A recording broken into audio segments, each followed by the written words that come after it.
Hola, buenos días. Un gusto acompañarlos, aunque sea en la distancia. Este foro organizado con mucho esfuerzo y a la vez con mucho cariño por los amigos de Carpendien.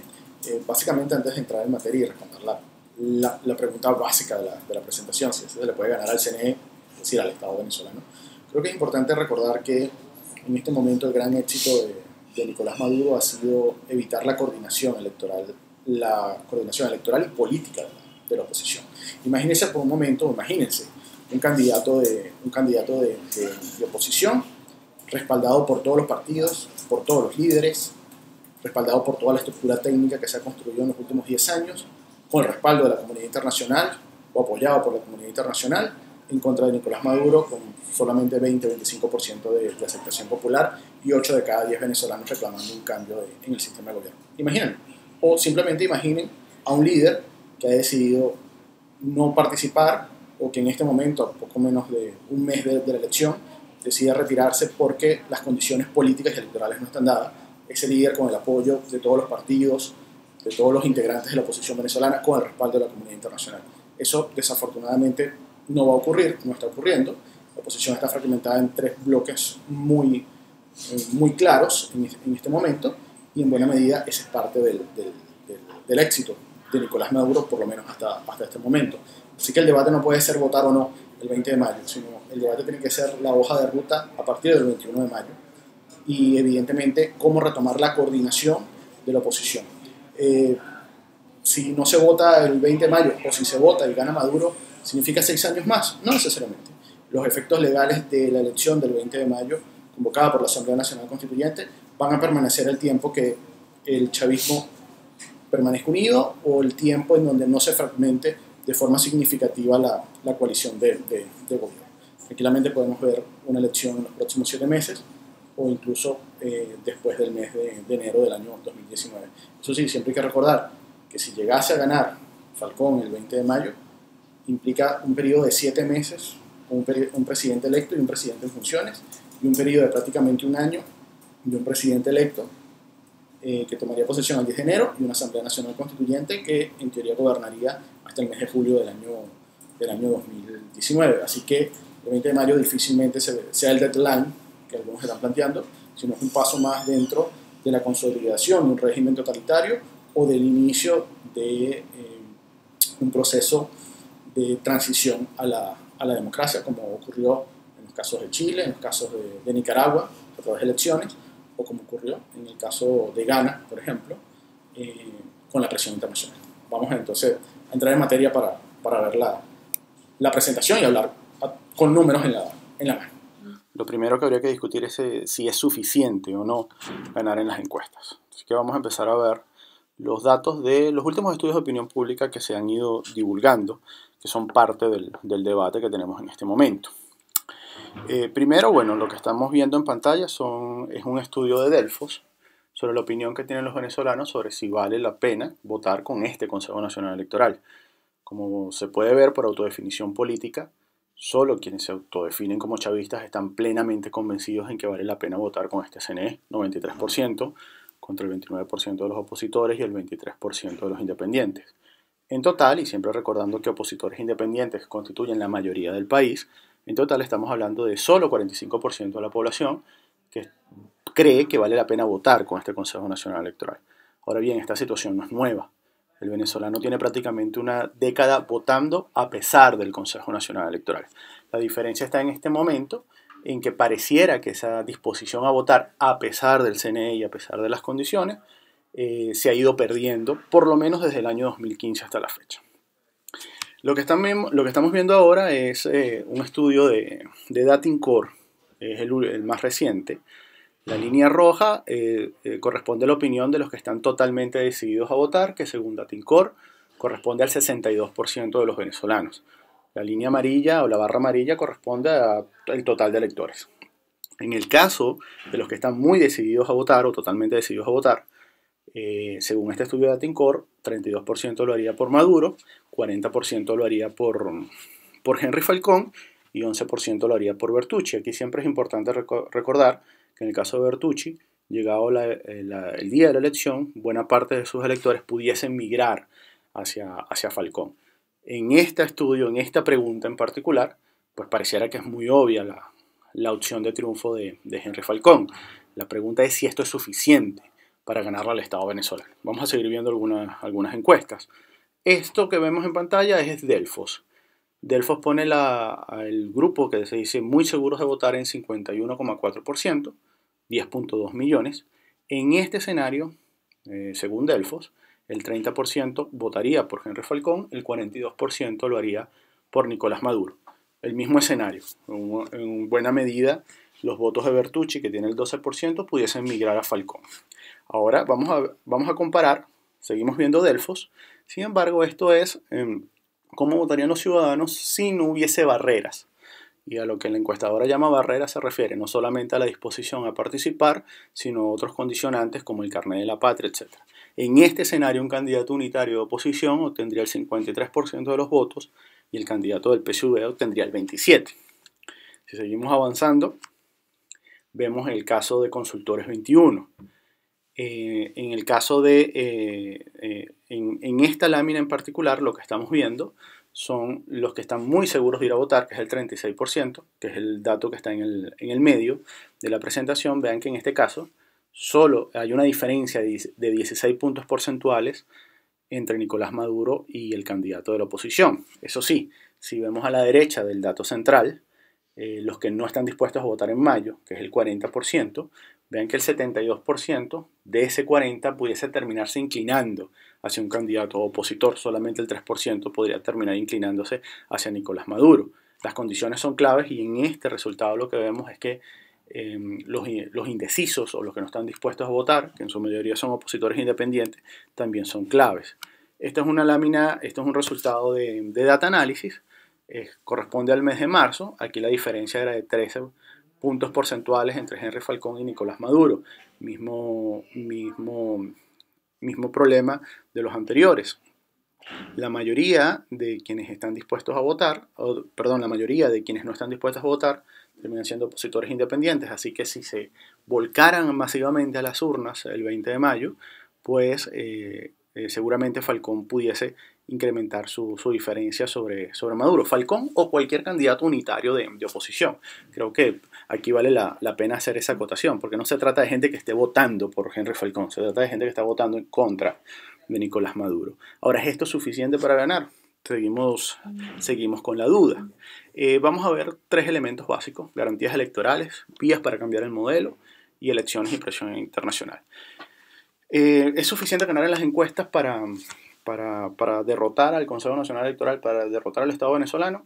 El entorno de Falcón suscribió un acuerdo de 11 garantías. Vamos a ver un repaso rápido de esas 11 garantías. La primera, proponer al secretario general de las Naciones Unidas que conformara una delegación de acompañamiento y observación. Eso se propuso, pero la Unión Europea, la ONU no va a venir, tampoco va a venir la Unión Europea. La segunda garantía es equidad en el acceso a los medios públicos y privados. La campaña apenas acaba de comenzar, así que todavía no se puede valorar si esta condición va a ser diferente a lo que ocurrió en el pasado o no. El tercer punto es reinstaurar los centros de votación que fueron cerrados para las elecciones regionales. Este punto, el 3, es el único de las 11 garantías que en su momento firmó Falcón con el Consejo Nacional Electoral que se ha cumplido a cabalidad el 100%.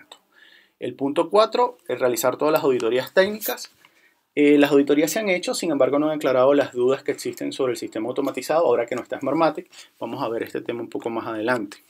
El caso del quinto punto, se va a realizar el sorteo oportuno de miembros de mesa. Ese sorteo se hizo, sin embargo la notificación sigue siendo la gran falencia de este proceso. Más adelante también vamos a ver por qué es tanto más importante la notificación que el sorteo. El sexto punto, esta garantía solamente se puede valorar el día de la elección, que es el funcionamiento de los puntos rojos y el funcionamiento del carnet de la patria como mecanismo de control.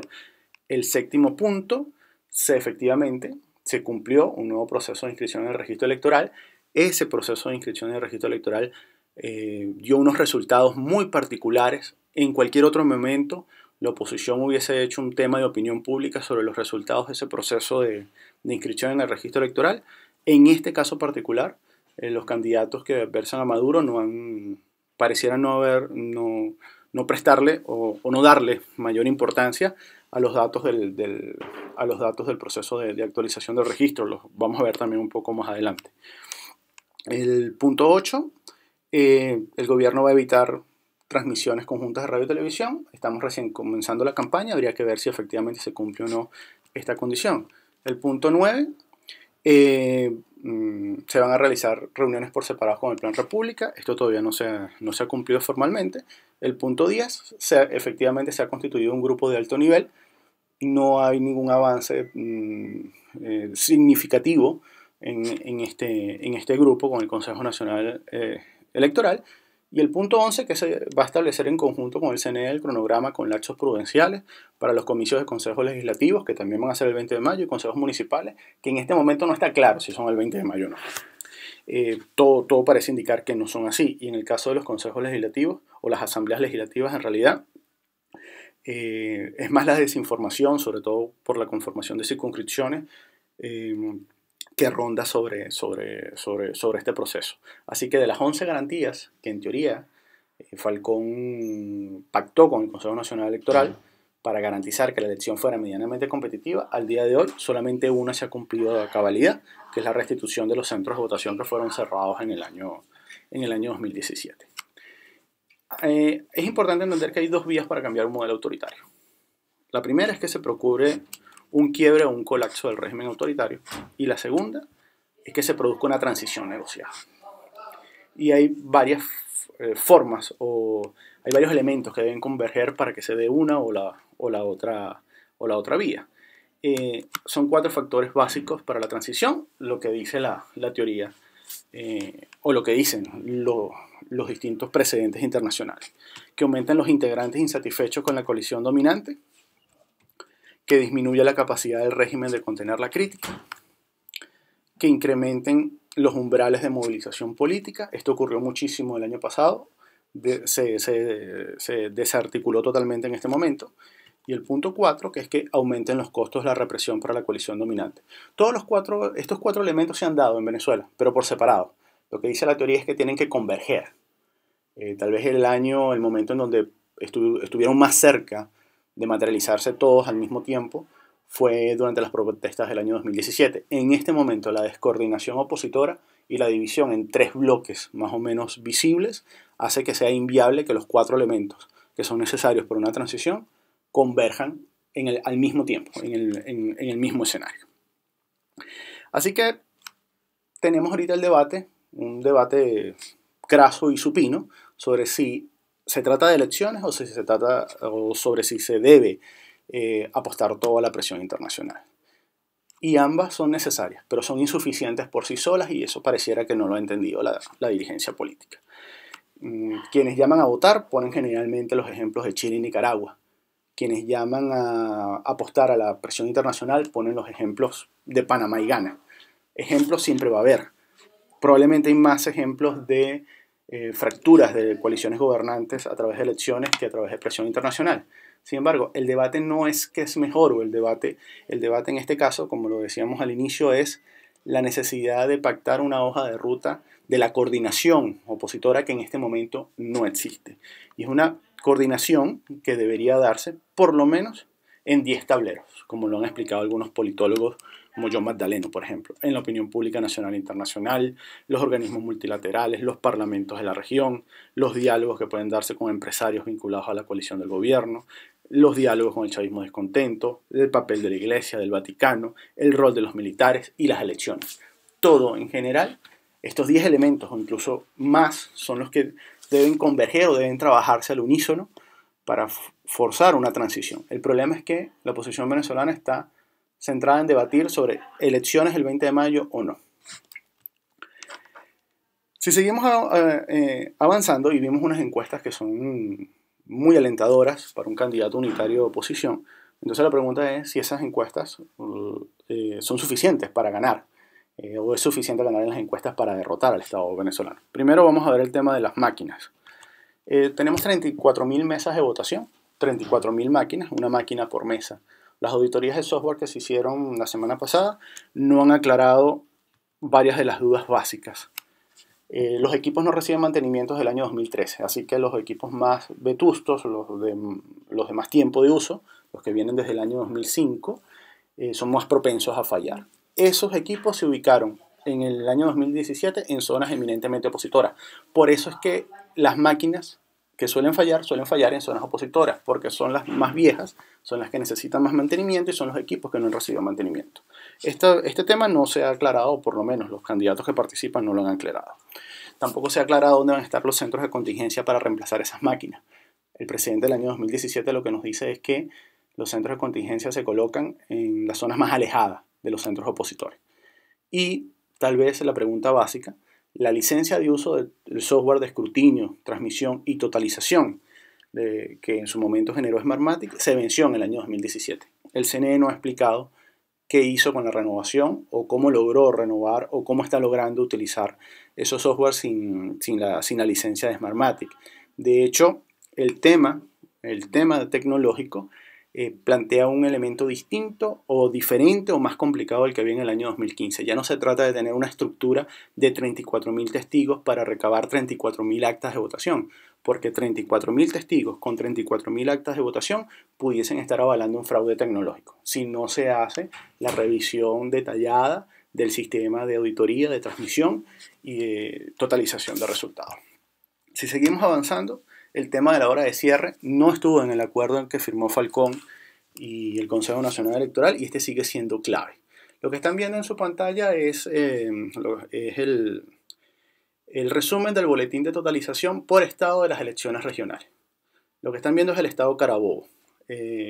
La línea roja son los votos del chavismo, la línea azul los votos de la oposición, a partir de las 6:15 de la tarde, en donde empieza el cierre de mesas y la transmisión de mesas. Vean que en el caso de Carabobo la tendencia se invierte a partir de las 8 de la noche, que es cuando tradicionalmente se denuncia que los centros de votación están abiertos artificialmente o permanecen abiertos con la complicidad de los miembros de mesa. Vean la importancia de que los miembros de mesa sean sorteados y notificados para que vayan el día de la elección, para permitir el remolque de electores. Así fue el resultado o la forma en que se dio el resultado en Carabobo. Lo que estamos viendo ahora es Miranda, en donde el cierre, donde el cambio de tendencia se dio a cerca de las 7 de la noche con los centros todavía abiertos. Y esos centros que permanecieron abiertos contribuyeron a ampliar la brecha en el estado Miranda. Lo que estamos viendo es Táchira ahora. En el caso de Táchira no hubo quiebre posible. Aquí la oposición empezó ganando y el chavismo ni se inmutó en tratar de cambiar esta tendencia.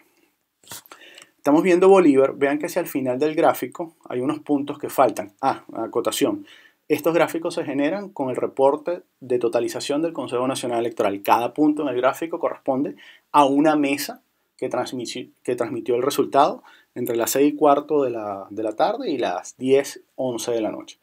Los puntos que están faltando en la gráfica de Bolívar son los puntos de la transmisión que se paralizó con la complicidad de los miembros de mesa, del Plan República y el CNE regional. Esas actas de totalización daban un resultado distinto, el CNE regional los manipuló, los modificó manualmente y esa manipulación manual fue la que terminó dando el resultado como resultado ganador al Partido Socialista Unido de Venezuela. Este escenario, la reiteración de este escenario, el 20 de mayo o en cualquier otra elección, no puede descartarse en este momento. De hecho, los funcionarios del CNE Bolívar siguen en sus puestos, los responsables del Plan Bolívar del Plan República, en Bolívar siguen en sus puestos. Así que, en líneas generales, si la diferencia entre Maduro y cualquier otro candidato es pequeña, que ocurra este tipo de manipulación, en este momento no es descartable. De hecho, esta es la primera vez desde que se usa este sistema, el sistema de Smartmatic, que se logra demostrar que las actas no coinciden, o es la primera vez que las actas no coinciden con el resultado de totalización, algo que ocurrió a partir de la Asamblea Nacional Constituyente con la ausencia de Smartmatic.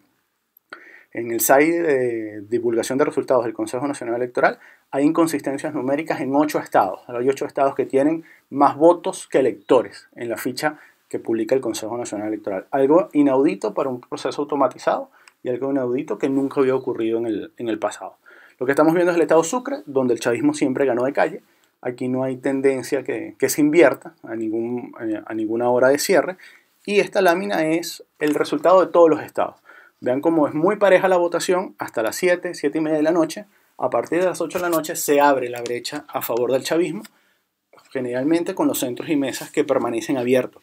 Centros y mesas, centros que tienen una o dos mesas de votación, que son prácticamente la mitad, y es algo importante, sobre todo con los reportes del último operativo del registro electoral. Si seguimos avanzando, el tema del personal ad hoc. Lo que estamos viendo es las elecciones regionales, el sorteo que se hizo de las juntas regionales. Todos los miembros fueron sorteados según la ley, pero casi ningún miembro fue a trabajar. Vean que el porcentaje de miembros ad hoc, vean el caso del estado Bolívar, 57 miembros sorteados, 57 miembros ad hoc, es decir, no fueron las personas sorteadas. 100% de los integrantes de las juntas de Bolívar fueron presumiblemente personas vinculadas al Partido Socialista Unido de Venezuela. Vean que el promedio es de 91%. Así que no solamente es relevante el sorteo, sino que es relevante la notificación. Y después de la notificación es relevante permitir que la persona sorteada y notificada tenga su credencial y trabaje en las juntas y en las mesas. El acuerdo que firmó Falcón con el Consejo Nacional Electoral se limita exclusivamente a decir que se va a hacer el sorteo. Se habla muy poco de la notificación y se habla muy poco de la posibilidad de que las personas asistan a trabajar, a prestar el servicio electoral el día de la elección. Vamos a entrar con el tema del registro electoral. Estamos hablando que 20.759.809 electores habilitados para votar, 108.000 en el extranjero, solo 108.000 en el extranjero. Vale recordar que, por ejemplo, en la consulta popular que organizó la oposición en julio del año pasado, votaron o participaron en el extranjero al menos 693.000 personas, bastante menos de lo que está contabilizando el Consejo Nacional Electoral. La pirámide poblacional de Venezuela en este momento es bien particular. No es una pirámide como tal, o por lo menos la base no es la de una pirámide tradicional, y eso nos lleva al primer dato llamativo del reporte del registro electoral por edades. Entre el rango de 18 a 22 años estamos hablando de 1,5 millones de personas. Vean cómo aquí falta prácticamente 1 millón de personas entre 18 y 22 años para que ese registro, para que la base de la pirámide, que en este caso está invertida en esta lámina, se corresponda con lo que son las estimaciones poblacionales. ¿Dónde está ese millón de personas? No se inscribieron, se fueron del país, realmente no hay forma de saberlo, sin embargo hay unos datos llamativos en este proceso de actualización del registro electoral. Vamos a verlo ahora con los nuevos votantes. Este es un análisis que hace la oposición venezolana. Divide a los centros de votación, la parte izquierda de la pantalla, por estrato 1, 2, 3, 4 y 5. El estrato 1 es donde la oposición gana con mayor porcentaje de votos. El estrato 5 es donde el chavismo gana con mayor porcentaje de votos.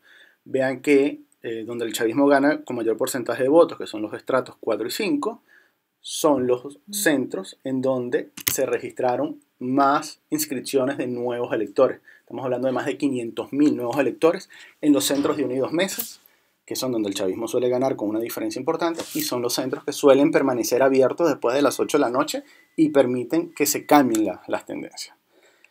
Aquí con un poquito más detallado. En el caso de los electores retirados, es decir, que salen porque fallecieron, vean que el comportamiento del estrato 1, 2, 3, 4 y 5 es muy similar. Aquí no hay diferencias significativas. Sí hay diferencias significativas, en el caso de los electores que piden su cambio de centro de votación. Son 800.000 personas que cambiaron de centro de votación. La mayoría de los que cambiaron centro de votación lo hicieron de centros donde la oposición ganaba o donde había una paridad de resultados a centros de 1 o 2 mesas en misiones sociales, etcétera, que, insisto, son los que permanecen abiertos o suelen permanecer abiertos después de las 8 de la noche. La mayoría de las personas que emigraron, entonces lo hicieron a esos centros. De hecho, el reporte de migraciones hace suponer que esas migraciones no se dieron a través de los operativos del Consejo Nacional Electoral, sino que se dieron a través de los módulos de carnetización del carnet de la patria, de los módulos para entregar el carnet de la patria. Si seguimos avanzando, entonces tenemos que hablar del chantaje electoral. Estamos viendo los datos de Delfos. Hay un 41% de los venezolanos que consideran que las cajas CLAC, las bolsas CLAC, son su principal fuente, la única fuente o la principal fuente de alimentación de sus hogares, que es el dato que tenemos en pantalla. Si lo vemos, quienes consideran los CLAP como vitales, básicamente son quienes se autodefinen chavistas. Eso pudiese explicar la extraordinaria movilización del chavismo en las elecciones regionales y en las elecciones municipales. El temor o la presión a través del carnet de la patria. Si seguimos avanzando, vean que, según este estudio de More Consulting, el 66% de los venezolanos, 7 de cada 10 dicen que han sacado el carnet de la patria. Y si vemos el dato de ese 66% en mucho más detalle, el 95% de quienes consideran el CLAP como la principal vía de alimentación tienen carnet de la patria, al igual que el 87,7% de quienes consideran que el CLAP es un complemento importante. Se utiliza el carnet de la patria para votar en las elecciones. Esta pregunta está referida a las regionales y municipales. El 38% dice que sí. Y donde más se ve el uso del carnet de la patria para votar en las elecciones regionales, aunque la presidenta del CNE diga que eso no tiene sentido, es entre el grupo que considera el CLAP como la principal vía de alimentación y quienes lo consideran un complemento muy importante. No así en quienes desestiman el CLAP para vivir o para comer. ¿El gobierno nacional tiene forma de saber por quién se vota a través del carnet de la patria? Esta pregunta es reiterada. El secreto del voto, y el secreto del voto está muy asociado a la percepción de triunfo de un candidato. 38% de los venezolanos, que es el dato que tenemos acá, creen que se puede saber por quién se vota al utilizar el carnet de la patria. Y si lo vemos en función de la dependencia de los CLAP, el 30% de quienes consideran que el CLAP es la principal vía para comer y que lo usan para votar, creen que se puede saber por quién votan a través del CLAP. Aquí vale la pregunta. Alguien que no crea que Falcón va a ganar o que un candidato de oposición va a ganar y que dependa de los CLAP para comer y que crea que el voto no es secreto, ¿va a votar en contra de Maduro? Eso es parte del control social. Y eso pareciera que no está en el debate en este momento. De hecho, si hacemos un cálculo muy general, hay 4 millones de electores que tienen carnet de la patria. 4 millones que tienen carnet de la patria y reciben CLAP y lo consideran indispensable o muy importante para vivir. 4 millones de electores que tienen carnet de la patria, reciben CLAP y lo consideran indispensable o muy importante para vivir y creen que se puede saber por quién se vota a través de ese carnet. Así que en líneas generales, el control social, pudiésemos decir que la elección parte 4 millones a 0. Testigos en las salas de totalización. En el debate sobre las condiciones del proceso del 20 de mayo, cualquier otro evento que ocurra en el futuro, se nos está olvidando la denuncia de Smartmatic sobre la Asamblea Nacional Constituyente. Vale decir que a un mes del proceso del 20 de mayo, un poco menos de un mes, el CNE todavía no ha divulgado los resultados por centro y mesa de la Asamblea Nacional Constituyente. El CNE dijo que la participación en el primer boletín había sido de 8.089.000 personas y que pudiese ser más.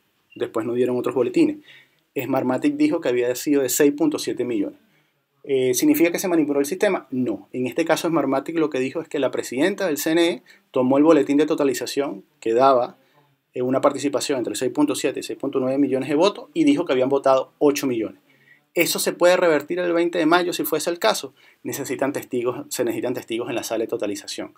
¿Los testigos están garantizados? Hasta 2015 siempre hubo testigos en la sala de totalización. ¿Hay certeza que el 20 de mayo se van a mantener esos testigos en la sala de totalización? No. Lo que ocurrió en la elección de la Asamblea Nacional Constituyente es que los técnicos en Smartmatic, al no estar la oposición, eran los únicos garantes de la transparencia del proceso, fueron expulsados de la sala de totalización. Así que este es un elemento clave en la divulgación de resultados que no se va a poder precisar sino hasta que se dé el día de la elección e incluso lleguemos hasta la hora de la baranda en el Consejo Nacional Electoral. Para cerrar, en 2012 el anuncio de elección se hizo con 390 días de antelación. En 2018 son 74 días. Ahora bien, siempre se dijo esta lámina. Si ustedes han estado en otras presentaciones que yo he dado, seguramente esta lámina en algún momento apareció porque es la traza de papel, es lo que permitía en algún momento demostrar que lo que la gente emitía en su comprobante de voto era lo que el Consejo Nacional Electoral estaba anunciando. Eso siempre se cumplió, esa premisa, hasta el año 2015. En este momento, con las dudas tecnológicas que hay, con la ausencia de Smartmatic, no hay certeza que aunque se tenga un ejército de voluntariado y una participación masiva, que es lo que está proponiendo el comando de Falcón, aunque se tenga toda esta traza de papel del acta de inicio, el voto, las actas de escrutinio, la verificación ciudadana se haga, que en 2017 no se hizo, y no hay certeza que los resultados oficiales estén reflejando lo que cada elector marcó en la pantalla de la máquina. Y hay un peligro evidente y muy alto que una estructura humana de 36.000, de 34.000 testigos esté avalando o convalidando un fraude electrónico. Así que si simplemente nos centramos en el debate electoral, pues las condiciones para el 20 de mayo no son ni remotamente cercanas a las del año 2015. Hay unos elementos nuevos entre control social y dudas tecnológicas que no existían en el año 2015, que ahora sí están presentes. Ahora bien, insisto, como lo dije al inicio de la presentación y ya para cerrar, el debate no es si votar o no. El debate es la coordinación estratégica de la oposición y cómo las elecciones, junto a la presión internacional y junto a los otros tableros, pueden hacer o facilitar el quiebre de la coalición gobernante. En este momento, particularmente, pareciera que las elecciones por sí solas no son suficientes y la presión internacional por sí sola no es suficiente. Se necesita la coordinación de la oposición. Y lamentablemente, en este escenario, al día de hoy, pareciera que hay al menos 3 bloques muy específicos de oposición y ninguno tiene muy claro o ninguno ha logrado dar su hoja de ruta a partir del 21 de mayo. Muchos aquí dirán, bueno, las estrategias no se divulgan, cierto, pero pareciera que ninguno de los 3 bloques tiene clara una estrategia a partir del 21 de mayo, así que el 21 de mayo, independientemente de lo que ocurra ese domingo en las urnas, la desesperanza va a ser... la desesperanza es la que va a marcar, porque aunque Falcón o Bertucci lograsen ganar el 20 de mayo, recuerden que todavía hay 7 meses entre esa elección y la toma de posesión de un nuevo presidente y todavía un año más de vigencia de la Asamblea Nacional Constituyente. Así que el escenario de nula o poca gobernabilidad en Venezuela se puede incrementar independientemente del resultado del 20 de mayo. Muchas gracias, lamento mucho no haber estado con ustedes en vivo. Seguramente las preguntas que bien tengan a formular en la siguiente parte del foro, y insistir en la idea que a partir del 21 de mayo se debe trabajar en retomar la coordinación de la oposición, recordar que las elecciones, la comunidad internacional son necesarias pero insuficientes por sí solas. Se necesita trabajar en múltiples ámbitos, en múltiples tableros, como acabamos de ver en la presentación, y ese tal vez debería ser la hoja de ruta de todos los factores políticos en Venezuela. El 20 de mayo no va a ser un deadline, el 20 de mayo puede marcar el inicio de la fractura del régimen político de Nicolás Maduro, cada vez más separado de la imagen de Hugo Chávez, pero básicamente no podemos verlo como el punto final de este proceso, que seguramente va a tener nuevos capítulos en el mediano y largo plazo. Un abrazo para todos y gracias por la atención.